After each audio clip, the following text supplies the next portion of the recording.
32-year-old Marcus Reed, a self-made Black American billionaire, walked barefoot across the cold marble floor. Outside, the rain tapped gently against glass walls taller than most people's dreams. Another night, another reminder that success doesn't talk back when you come home alone.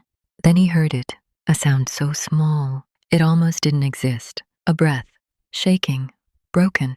Marcus stopped. At the far end of the hallway, beneath a chandelier worth more than most homes, something moved. His heart tightened. Security never failed. This place was untouchable, or so he thought. He stepped closer, and then he saw her, a 7-year-old Black American girl, curled into herself like she was trying to disappear. Her clothes were torn, far too big, hanging off her thin body. Her feet were bare, dirt stained her knees. Her arms were wrapped tightly around her chest, not for warmth, but for protection. She looked up. Her eyes were red, not from crying just now, but from crying for a very long time. "I'm sorry," she whispered. Her voice trembled. "Please don't make me go back outside." Marcus froze. In that moment, the mansion didn't feel grand anymore. It felt cruel.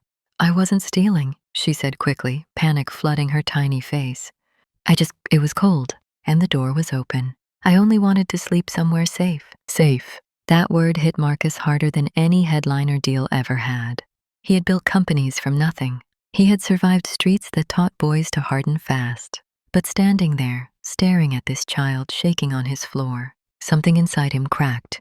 He knelt slowly. Up close, he saw the truth: cracked lips, bruises half hidden, eyes that had learned fear too early. No child should look at an adult like that. Like every movement could be their last mistake. "What's your name?" he asked softly. She hesitated, then barely audible. "Lena, I'm 7. 7. Marcus swallowed hard. Outside, the rain grew heavier. Inside, a man who owned everything realized he had never truly seen anything like this before. And somewhere deep in his chest, a quiet, painful thought whispered, how many nights had this little girl cried? She sat on the edge of the marble floor, holding the glass of water like it might disappear if she loosened her grip. Her hands trembled. A few drops spilled and she froze. "I'm sorry," she whispered quickly. "I didn't mean to." He shook his head gently. "You didn't do anything wrong." But she didn't relax. Her shoulders stayed tight, her body prepared for punishment that never came. Silence filled the room again, thick and uncomfortable. Not because there was nothing to say, but because there was too much. After a long moment, she spoke. "I don't stay in one place for too long," she said, staring at the floor. "People get tired of seeing me." The words were calm, too calm, like she had practiced saying them so they wouldn't hurt as much. She explained how she learned to wake up before sunrise so no one would notice her, how she kept her voice low because loud kids were always the first to be told to leave, how hunger felt normal now, like part of breathing. He listened, his chest tightening with every sentence. "I didn't come here because I wanted to," she added quickly. I saw the lights. It looked warm. I thought maybe I could rest for a little while." Rest. Not play, not laugh, not dream, just rest. He turned away for a second, pressing his fingers against his eyes. The mansion behind him suddenly felt obscene. Too bright, too quiet, too unaware. She continued, unaware of the storm inside him. "I try to stay invisible," she said. "Invisible people don't cause trouble."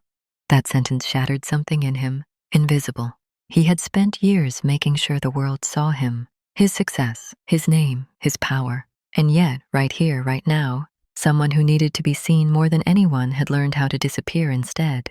"You shouldn't have to live like that," he said quietly. She shrugged. "It's easier this way."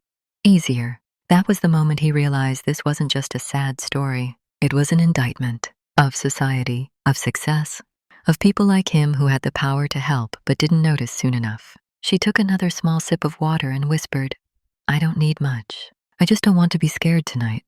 His heart broke completely, because no one should ever have to ask for that. The room felt heavy after she spoke.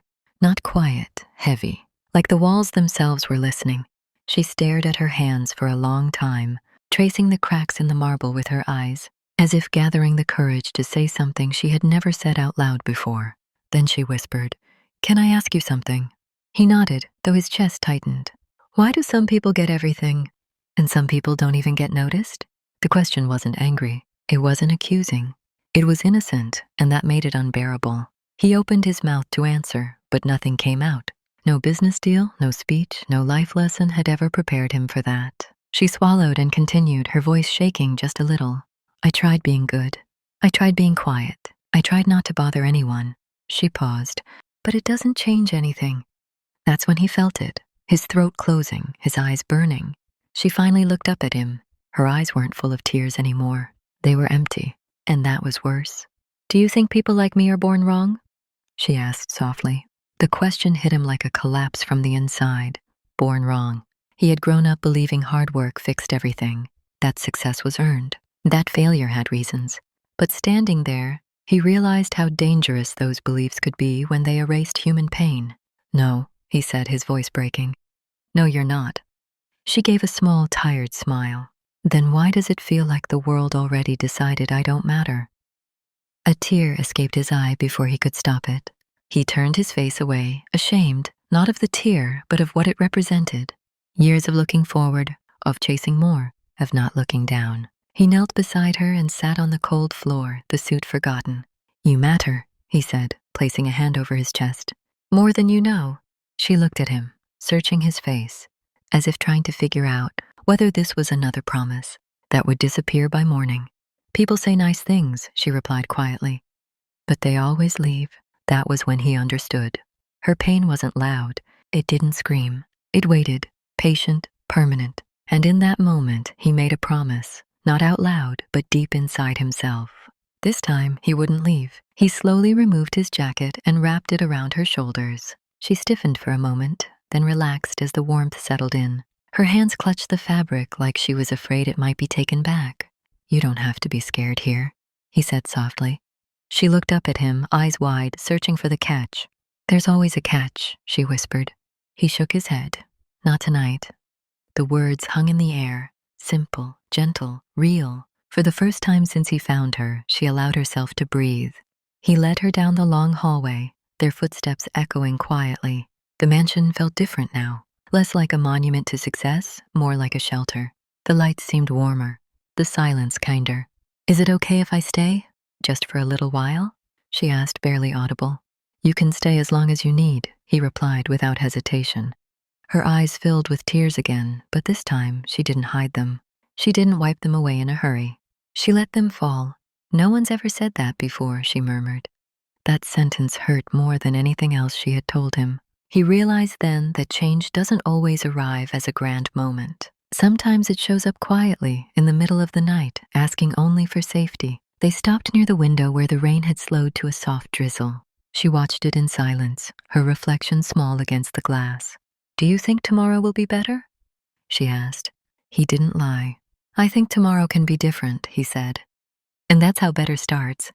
She nodded slowly, like she was storing the idea somewhere deep inside herself. As they walked forward, hand in hand, he felt something he hadn't felt in years, purpose that had nothing to do with money. That night, the mansion gained a heartbeat, and somewhere between the marble floors and the quiet rain, two lives began again, not because of wealth, but because someone finally chose to stay.